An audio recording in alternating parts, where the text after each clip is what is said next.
Ukrainian pressure on the enemy and what are the prospects? Summer is over and we can summarize some results of what the Ukrainian defense forces have done. Summer campaign ended very productively, but the enemy is not yet ready to flee, and without an air advantage it is inappropriate to act American style. But the defense forces have demonstrated the ability to adapt to any circumstances, to act flexibly and perform tasks in ultra-complicated conditions, and to act with foresight. The Ukrainian Liberation Forces are successfully carrying out 3 tasks at once in southern Ukraine. Caution is taken, but effective progress is being made at key points of the Russian defense. Deplete the Russian forces and reserves on a wide front, luring and provoking the enemy into counterattacks, in which he is defeated and becomes even weaker. They continue to destroy the forces covering the main line of defense of the enemy, artillery, air defense systems, multiple launch rocket systems. Overcoming the first enemy line gradually reveals the main disadvantage of all static defense lines. As soon as the integrity of the fortification system is broken, the best thing you can do is to retreat to the next one. Because if the Ukrainians expand their zone of control and eliminate the natural threat from the flanks, the Russians will find themselves sandwiched between their own fortifications, minefields, and in the crossfire.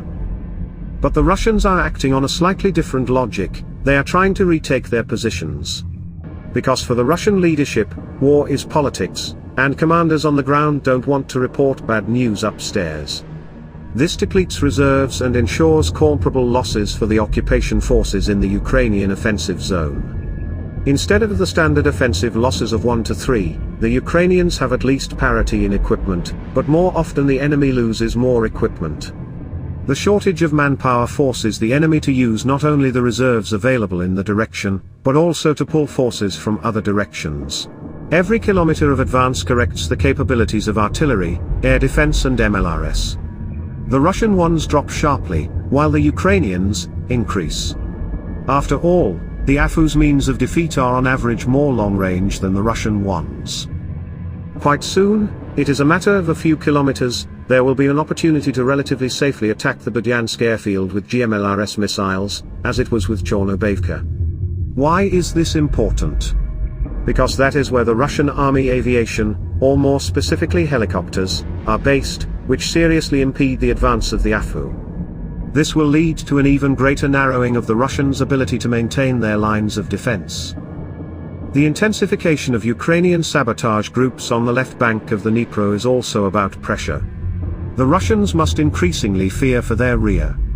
Realize that one day an amphibious operation could begin that would threaten the Russian group's communications with Crimea. The Russians will increasingly feel squeezed between the sea and the offensive forces. Also, attacks by Ukrainian drones on deep rear areas are gaining momentum, and the main thing is that the geography is expanding. Russia is very large and there are not enough air defenses to cover its strategic sites.